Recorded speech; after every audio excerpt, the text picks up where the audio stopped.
Hello friends, मैं वकील Ahmad easy maths के यूट्यूब चैनल पर आप सभी का स्वागत करता हूं। दोस्तों, आज हम एक महत्वपूर्ण टॉपिक लेकर आए हैं। आज हम लघुत्तम समापवर्तक और महत्तम समापवर्तक की बेसिक जानकारी प्राप्त करेंगे, जो हमें मॉडल क्वेश्चंस और प्रैक्टिस सेट सॉल्व करने में बहुत लाभकारी सिद्ध होंगे।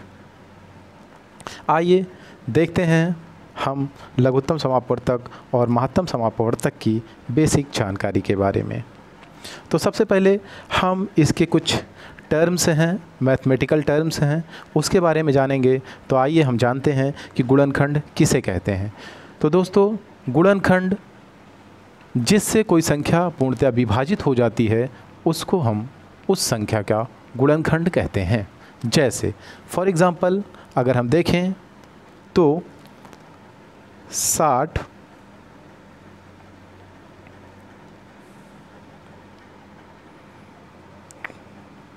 फॉर एग्ज़ाम्पल अगर हम देखें 60 का गुणनखंड क्या होगा। 60 किन किन संख्याओं से कट जाएगी। 60 1 से भी कट जाएगा, 2 से कट जाएगा, 3 से कट जाएगा, 4 से कट जाएगा, 5 से कट जाएगा, 6 से कट जाएगा और 10 से कट जाएगा और इसी के साथ 12 से भी ये संख्या पूर्णतया कट जाएगी। इसलिए वह संख्या जिससे कोई संख्या पूर्णतः विभाजित हो जाए उसको हम क्या कहते हैं, गुणनखंड कहते हैं। तो यानी कि 60 का गुणनखंड क्या होगा, 1 2 3 4 5 6 10 और 12। यहाँ से हमें ये चीज़ की जानकारी हो जाती है कि हम गुणनखंड किसे कहते हैं। इसके बाद फिर हम आगे बढ़ते हैं दोस्तों, गुणज के बारे में जानते हैं। गुणज क्या होता है, ये नया टर्म है, इसके बारे में हम जानेंगे गुणज किसे कहते हैं। तो इसमें लिखा हुआ है कि वह संख्या जो किसी संख्या से पूर्णतया विभाजित हो जाए, यानी कि जो कट जाए। जैसे 15 ये क्या है, 5 से पूर्णतया क्या हो जा रहा है, कट जा रहा है। 15 5 से क्या हो जा रहा है, पूर्णतया कट जा रहा है। 5 तियाँ 15, 5 1 5। तो ये 5 से 15 चूँकि पूर्णतया कट जा रहा है, इसलिए 15 जो है वो क्या है, 5 का गुणज है। 15 क्या है, 5 का गुणज है। और इसी का जस्ट अपोजिट 5 क्या है, 15 का एक क्या है, गुणनखंड है। ये गुणनखंड है और ये क्या है, गुणज है। तो 5 क्या है, 15 का एक गुणनखंड है और 15 क्या है, 5 का गुणज है। ऐसे इसी तरह से इसके और भी गुणज हो सकते हैं। जैसे गुणज का मतलब कुल मिला के ये समझिए आप कि पहाड़ा। जैसे 5 का गुणज क्या होगा, 5 का गुणज मतलब 5 का पहाड़ा। 5 का एक गुणज 5 भी है, 10 भी है, 15 भी है, 20 भी है, 25 भी है। इस तरीके से जितनी भी संख्याएं हैं जो कि 5 से क्या हो, पूर्णतया कट जाए, 5 से क्या हो, पूर्णतया कट जाए, वो क्या कहलाएगी, गुणज कहलाएगी। इसके बाद फिर हम आगे बढ़ते हैं दोस्तों, महत्तम समापवर्तक के बारे में जानते हैं। महत्तम समापवर्तक जैसा कि नाम से ही स्पष्ट है, इसको अंग्रेजी में लिखते हैं HCF, यानी कि highest common factor. Highest common factor यानी कि फैक्टर में जो सबसे हाईएस्ट हो। जैसे हम देखेंगे कि 56 में हाईएस्ट क्या है, इसका फैक्टर करेंगे 56 का तो 7 होगा और 8। 56 का फैक्टर क्या होगा, 7 और 8। इसी तरह से अगर दूसरी संख्या देखें 63 का फैक्टर 7 और 8। तो हमें अगर 56 और 63 का HCF ज्ञात करना है, यानी कि महत्तम समापवर्तक ज्ञात करना है, तो हम क्या करेंगे, इसमें 56 का गुणनखंड करेंगे और 63 का गुणनखंड करेंगे। और हम इसमें देखेंगे कि इसमें कॉमन फैक्टर क्या है, यानी कि सबसे बड़ा गुणनखंड क्या है, तो इसमें हमें मिलता है सबसे बड़ा गुणनखंड 7, दोनों में कॉमन भी है और सबसे बड़ा है, इसलिए इसका जो आंसर हो जाएगा, जो इसका HCF हो जाएगा, HCF बराबर कितना हो जाएगा 7। इसकी 2 विधियां हैं, महत्तम समापवर्तक ज्ञात करने की 2 विधियां हैं, एक तो भाग विधि है, दूसरी गुणनखंड विधि। गुणनखंड विधि हम देख ही लिए कैसे, अभी हमने बताया कि 56 और 63 का अगर हमें मासा ज्ञात करना हो, क्या ज्ञात करना हो, मासा, तो अगर हमें 56 और 63 का मासा ज्ञात करना है तो हम क्या करेंगे, इन दोनों का क्या करेंगे, गुणनखंड करेंगे। 56 का गुणनखंड करेंगे 7 × 8 और 63 का गुणनखंड करेंगे 7 × 9। 63 का गुणनखंड क्या हो जाएगा, 7 × 9। अब हम यहाँ देखेंगे कॉमन क्या है, तो कॉमन हमें मिल रहा है 7, दोनों में कॉमन है, इसलिए हमारा जो HCF हो जाएगा वो क्या हो जाएगा 7। और इसके आगे अगर हम बढ़ें, भाग विधि से इसको हल करना है, तो भाग विधि से अगर हमें हल करना है और हम देख रहे हैं कि हमें 56 और 63 का क्या ज्ञात करना है, महत्तम समापवर्तक। 56 और 63 का अगर हमें मासा ज्ञात करना है तो उसके लिए हम क्या करेंगे, जो छोटी संख्या है, छोटी संख्या और बड़ी संख्या, तो इसमें जो छोटी संख्या है उससे हम बड़ी संख्या में क्या करते हैं, भाग देते हैं। अब हम क्या करेंगे, 56 से भाग करेंगे 63 में, 56 से भाग करेंगे किस में, 63 में। 56 एक बार गया, ये 56 आया, और जब इसको माइनस करेंगे तो ये 13 में से 6 गया 7, और 5 में से 5 गया 0। अब ये आ गया हमारा शेषफल। अब हमें ज्ञात करना है अगर महत्तम समापवर्तक, तो हम क्या करेंगे, जो शेषफल आया है उसी से हम क्या करेंगे, भाजक में पुनः भाग करेंगे। अब इसी के आगे हम क्या करेंगे, भाजक में पुनः इसी शेषफल से भाग दे देंगे। तो अब 7 से हम 56 में भाग देंगे तो कितनी बार जाएगा, 7 8 56, और ये क्या हुआ, पूर्णतया विभाजित हो गया। अब यहाँ से जिस संख्या से पूर्णतया विभाजित हो जाए, जिस संख्या से पूर्णतया विभाजित हो जाए, वही संख्या हमारा क्या हो जाता है, क्या हो जाता है दोस्तों, ये हो जाता है हमारा HCF। तो हमारा HCF यहाँ पे कितना हो गया, 7।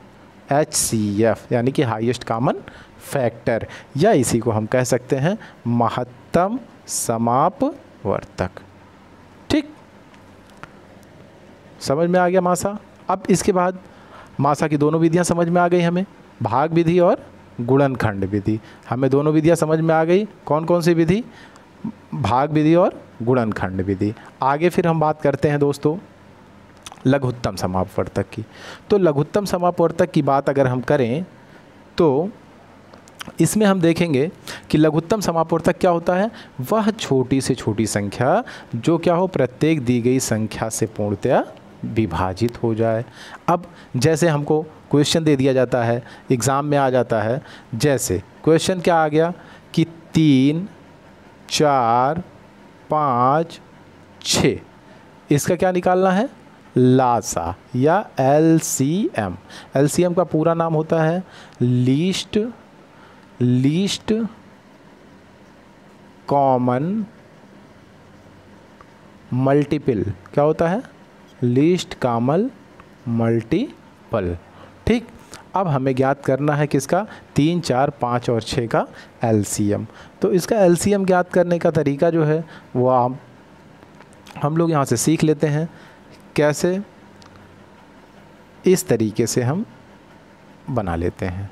अब हम सबसे छोटी संख्या से भाग देंगे और देखेंगे, जैसे हमने 2 से इसमें भाग दिया 2, तो 3 नहीं कटेगा, इसको ऐसे ही लिख दिया। 4 2 दूना 4, और फिर 5 को ऐसे लिख दिया, 2 3 6। अब 2 से फिर से काटेंगे तो यहाँ से ये 3 ऐसे ही रह जाएगा, ये 2 एक बार जाएगा 5, और फिर 3 में नहीं जाएगा। फिर आगे हम नेक्स्ट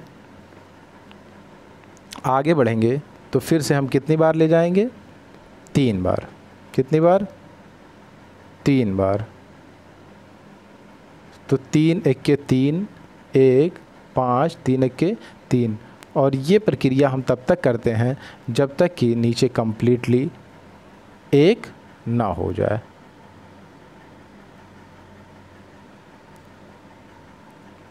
अब आगे देखेंगे कि ये कितनी बार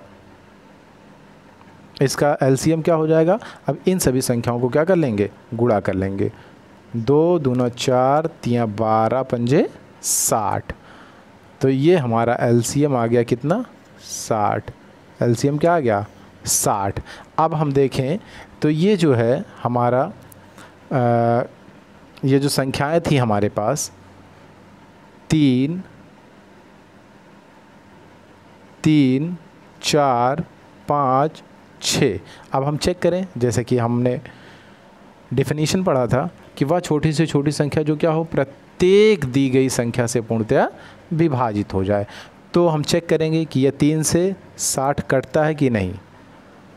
जो हमारा एलसीएम आया है वो 3 से कटता है कि नहीं। तो हम देखेंगे तो 3 20 बार कट जाएगा। इसी तरीके से 4 15 बार कट जाएगा। इसी तरीके से 5 12 बार कट जाएगा। इसी तरीके से 6 10 बार क्या होगा, कट जाएगा। समझ में आ गया। तो ये है लासा निकालने का तरीका। और लासा या लघुत्तम समापवर्तक किसे कहते हैं ये हम लोग समझ गए।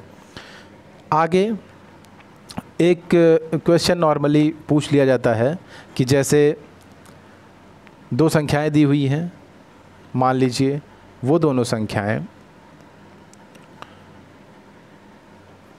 30 हैं, 55 है। पहली संख्या कितनी है, 30। दूसरी संख्या कितनी है, 55। अब इसमें दे दिया गया कि उसका महत्तम समापवर्तक लासा कितना, मासा, महत्तम समापवर्तक कितना है, 5। अब हमसे पूछा जा रहा है कि इसका लासा ज्ञात कीजिए। तो ऐसी स्थिति में हमारे पास ये एक फार्मूला है, हमारे लिए एक फार्मूला है कि पहली संख्या और दूसरी संख्या को हम क्या करेंगे, गुणा कर लेंगे और उसके बाद महत्तम समापवर्तक और लघुत्तम समापवर्तक को गुणा करके उसके बराबर कर देंगे। तो पहली संख्या हमारी है, पहली संख्या गुणे दूसरी संख्या बराबर क्या हो जाएगा, हमारा HCF है इंटू LCM। अब देखेंगे पहली संख्या हमारी कितनी है, 30। कितनी है, 30। आगे दूसरी संख्या कितनी है, 55। कितनी है, 55 बराबर HCF कितना है, 5। और नेक्स्ट है हमको ज्ञात क्या करना है, LCM। क्या ज्ञात करना है, LCM यानी कि लासा। अब इसको हम पक्षांतर करेंगे या यहीं से काट सकते हैं। 5 1 के 5, 5 11 बार। अब इसको हम गुणा कर लेंगे, 11 तियाँ 33, 330। तो हमारा LCM आ गया या लासा आ गया कितना, 30। ये हमारा कितना आ गया, लासा कितना आ गया, 30। तो दोस्तों हम जिस चीज़ को ढूंढ रहे थे ये हमको मिल चुका है। इसमें ऐसे ही क्वेश्चन आते हैं, पहली संख्या दे दी जाएगी, दूसरी संख्या दे दी जाएगी और हमको मासा या लासा दे दिया जाएगा और उसमें से हमें एक चीज़ पूछ ली जाएगी। तो कुल मिला के ये है कि इसमें 4 टर्म है, 4 टर्म में से 3 दे दिया जाएगा और 1 पूछ लिया जाएगा। तो इस तरीके से क्वेश्चन बहुत आसानी से पूछे जाते हैं जिसको हम बहुत सहजता से सॉल्व कर सकते हैं। आगे हम देखेंगे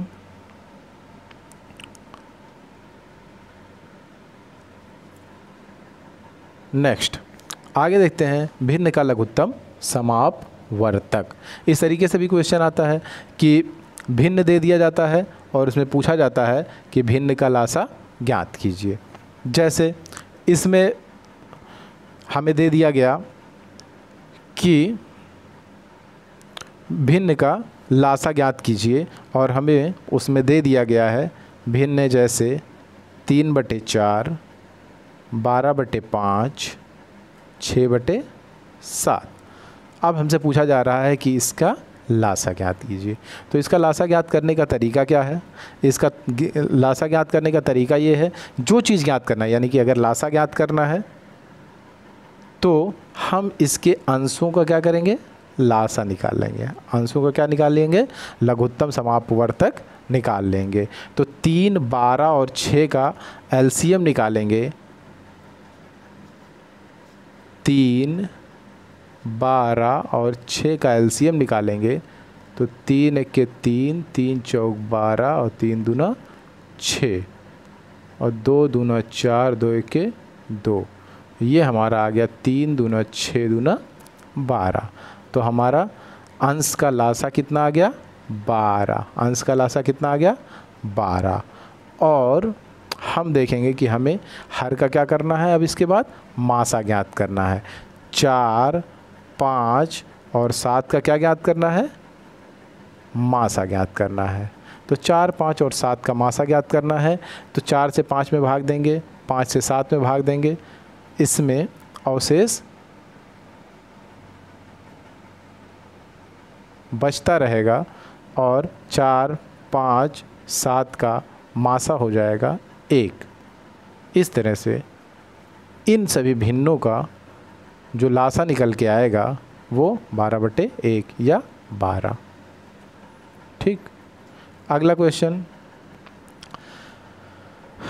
नेक्स्ट जो है ये है भिन्न का महत्तम समापवर्तक। हमें ज्ञात करना है भिन्न का महत्तम समापवर्तक। और भिन्न का महत्तम समापवर्तक ज्ञात करने के लिए हमने अभी अभी बताया कि जो हमको ज्ञात करना है, अगर हमें लघुत्तम समापवर्तक ज्ञात करना है या महत्तम समापवर्तक ज्ञात करना है। लघुत्तम समापवर्तक ज्ञात करना है तो हम क्या करेंगे? अंश का लघुत्तम समापवर्तक ज्ञात करेंगे।